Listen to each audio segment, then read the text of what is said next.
धेरै दिनको बादमा घामको दर्शन पाइयो है साथीभाइ हो। गुड मर्निङ छ सबैजनालाई। साथै यहाँ दुईजना साथी पनि छ हो। एकजना दाजु हुनुहुन्छ, एकजना किरण ब्रदर। र हामी चाहिँ अब सधैँ चाहिँ काममा लागिरहेछौँ है, गइरहेछ। कहाँ गएको भन्दा चाहिँ अहिले तपाईँहरूले देख्न सक्नुहुन्छ है। अहिले तपाईँले हेर्दै जानुहोस्, भिडियोलाई स्किप नगरी हेर्नुहोस्। दाजु हजुर, हिजो यो टर्निङको कथा चाहिँ अलिक सुनाइदिनु नि दाजु। यो टर्निङको कथा अलिक सुनाइदिनु नि यहाँ दर्शक विनोदलाई। के भएको थियो? निशानी त यहाँ छोडिरहेछ अलिकति। भक्ति दाजुलाई थाहा छ ल। भक्ति दाजुलाई भनेर नि त।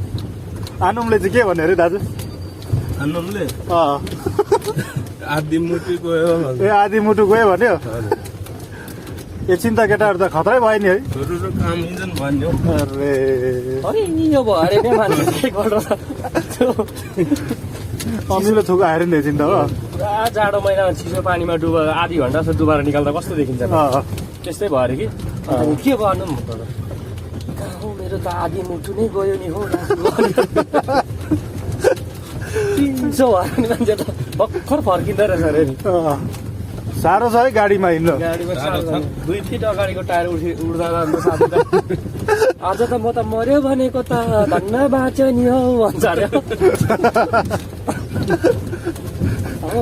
बाँचे पनि आधी मुटु त गयो नि हौ।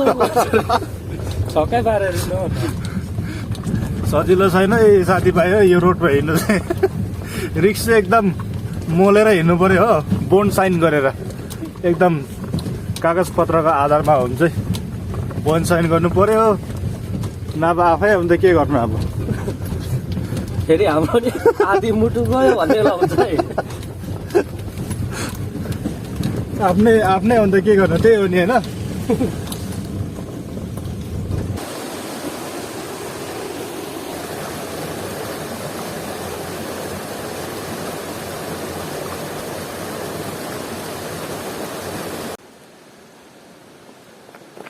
आज चाहिँ बिहानै चाहिँ तपाईँको बर्खाको दाउरा बुटुल्दैछ साथीहरूले। अब बर्खामा त अब पानी पर्छ होइन, जङ्गल जानु सकिँदैन। त्यही कारण चाहिँ अब त्यतिखेरको दुःख हेरेर चाहिँ अब आज नै यही दिनहरूमा हामीले भेला पार्नुहुन्छ है। तपाईँ सबैजनालाई पनि यो कुरा त यादै होला। तरै पनि अब गर्नै पर्यो, के गर्नु, गाउँठाउँमा बसिन्जेल होइन किरण ब्रदर? हो नि हौ। अब बर्खा भनेको पानी पर्छ, दाउरा सकिन्छ, अनि त्यहाँदेखि आगो बल्दैन, भात खुवाइ हुँदैन हो। अनि अहिले जुगाड गरिराख्नु पर्यो नि त। ठिकै हो। यो चाहिँ खासै स्पेसली के को लागि यो दाउरा चाहिँ? यो त अब त्यही हो, बस्तीमा बसिसी गाई पालिन्छ, सुँगुर पालिन्छ, चारो अनि प्लस मान्छेको पनि चारो भनौँ न, पकाउनुको लागि। त यो दाउरा चाहिँ फेरि मामुलीको दाउरा होइन नि त है? यो चाहिँ अब यस्तो नि त, अरू दाउरा एक भारीले परिवारलाई 3 दिन पुग्छ भने चाहिँ यसले यो एक भारीले चाहिँ तपाईँको 10 दिन जस्तो पुग्छ। जस्तै भाँडा पऱ्यो भने त अन्त दुलो पार्छ नि यो दाउराले त। धुलो कसरी हो त्यो चाहिँ? बिलेर नि हो अन्त। त्यति साह्रो पावर फेर कडा हुन्छ नि, त्यति साह्रो पावर हो यो दाउराको चाहिँ। खतरा हो। र आज चाहिँ सन्डे पऱ्यो है, बिहानै सकिहालौँ भनेको नि यो काम चाहिँ होइन। दिउँसो चाहिँ अब आराम चाहिँ बस्नु पऱ्यो नि त। हिजोको जस्तो त हुँदैन होला नि दाजु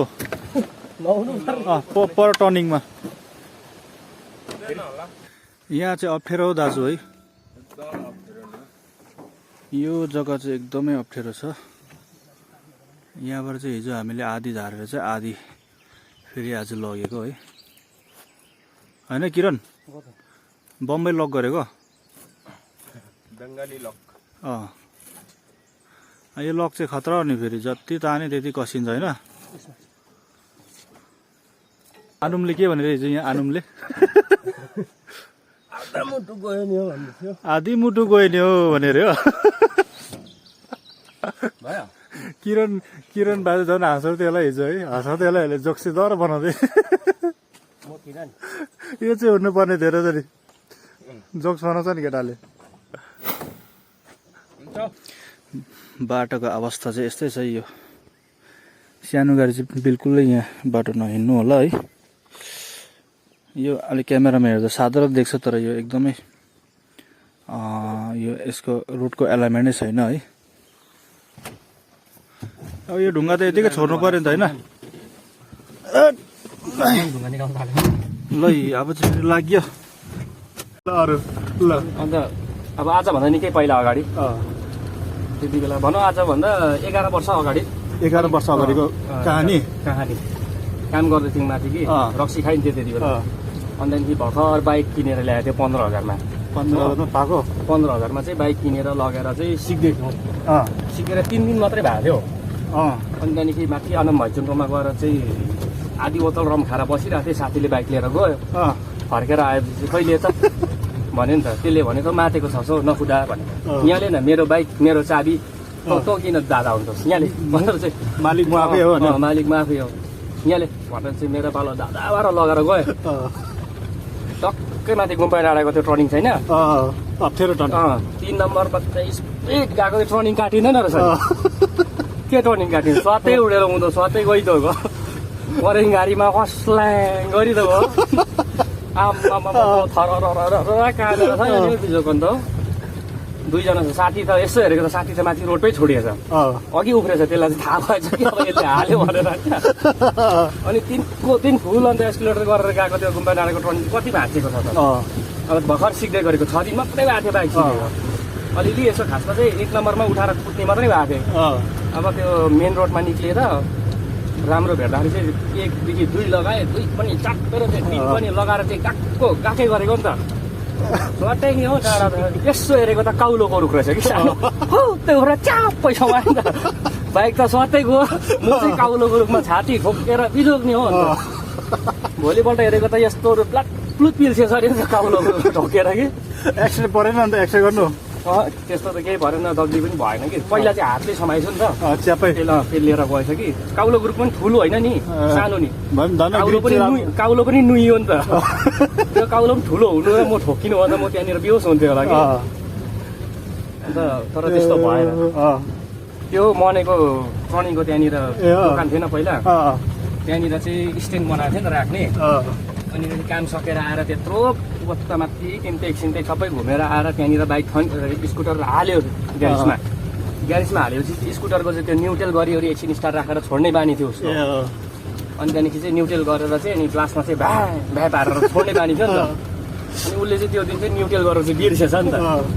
अनि सधैँको जस्तो क्लच छोडेर चाहिँ यहाँ पारेर आएको स्कुटर सँगै तल्लो रोडमा नि 15 आया के भयो अनि थाहा छैन। त्यहाँबाट त्यति मात्रै साउन्ड आयो अरे हो। अनि कसो कसो गरेर मने गएर त्यो स्कुटर दोहोऱ्याएर लगेर आउँदैछ। रातभरि बस्यो, भोलिपल्ट अनि बस्यो। पर्सिपल्ट त एक्सरे गर्नु त करङको भाँचिरहेको त्यतिसम्मको ज्यालो पनि हुन्छ मान्छे। पर्सिपल्ट मात्रै गएको पर्सिपल्ट मात्रै गएको। है साथीलाई गफ सुन्दै गर्नु है। फेरि हाम्रो साथीहरूको गफ चाहिँ मने आफै चाहिँ फेरि उसको भाइको बाइक लिएर चाहिँ माथि 3 माइल कामी ठुलेकोमा पुगेर फर्किँदाखेरि चाहिँ रातो माटो चाहिँ त्यो पानीले बगाएर चाहिँ रोडमा टर्निङमा ल्याएको रहेछ कि। साथी माथिबाट बिस्तारै सिक्दै थियो भर्खर 2 नम्बरमा सिलिले आएको अरे। बाइक त रोकिँदैन अरे, रातो माटोमा चिप्लेपछि कहाँ रोकिन्छ त। ब्रेक चाहिँ सबै गरेको छ अरे होइन, अगाडिको पछाडिकोदेखि लिएर टाकटुकै ब्रेक गरेको छ अरे। स्टिङ पनि दह्रो समाएको छ अरे हो। छैन बाइक त गएको अरे, स्वात्तै डिल नाकिगयो अरे नि त, स्वात्तै उड्यो अरे नि त। तल्लोपट्टि छेउ चाहिँ फेरि बाँस गाडीबाट घाँस काटिरहेको छ अरे। पत्रक्कै धरेर आम्बो अझै भन्नु चाहिँ लिली उडेर नि त बुढो त घाँस छोडिरहेको र। त्यो दिनदेखि रोड मुनि घाँसै काट्नु पस्दैन अरे बुढो। ल अहिले हामी चाहिँ ठ्याक्कै भन्दा चाहिँ 3 माइलको रोडमा हामी राइड गरिरहेछौँ है। यस्तै छ, मजाको छ नजाराहरू, एकदम प्राकृतिकले सुन्दरिएको यो रोडहरू है। हिँड्नु पाउँदा हामीलाई खुसी लाग्छ र तपाईँहरूले सेयर सपोर्ट चाहिँ गरिदिनु होला है। ल आज पनि सधैँ चाहिँ हाम्रो पोइन्टमै आएको छु है। ल यस्तो छ, यो चाहिँ सधैँको जग्गा हो, यो भनिरहनु पर्दैन होला। अनि किरण आज पनि यहाँ के को लागि चिया चमेलीको लागि आज पनि चिया त खानु पर्यो नि त अब अँ बिहान उठेर पानी मात्रै खाएको छ अँ चिया खायो भने त्यहाँबाट चाहिँ के हुन्छ विचार गर्नु पर्ला है विचार गर्नु पर्ला उसियाल रोटी पनि रहेछ सेलरोटीको पनि बन्दोबस्त रहेछ है तर दाम चाहिँ तिर्नु पर्यो होला होइन 100 रुपियाँ हो ठ्याक्कै 100 रुपियाँ मात्रै ठिकै छ त हरियो मात्रै टिप्दो रहेछ रातो रातो टिप्न मल्लेर पनि टिपी है केटाले आज चिया खाएर लानुपर्छ ल ल अब गन्तव्यमा चाहिँ हामीले दाउरालाई चाहिँ पुरापुरी ल्याइपुऱ्याएको छ है एकदम प्रोटोकलको साथ होइन दाजु हजुर एकदम हाम्रो यो किरण ब्रदर चाहिँ खासमा अलिक सानो हो भने चाहिँ ह्यान्डीपाइप बस्ने योग्यको छ नि त तर के गर्नु अब उहाँ पुरै अब प्रोफेसनल भइगयो अब अप्ठ्यारो नि उहाँलाई भन्नु अब होइन किरण ब्रदर अब पनि महिनाको 15,000 दियो भने त फरक छैन महिनाको 15,000 दियो नि त अहिलेको त अन्त के अरे एडकको टिचरको खायो त तनखा अन्त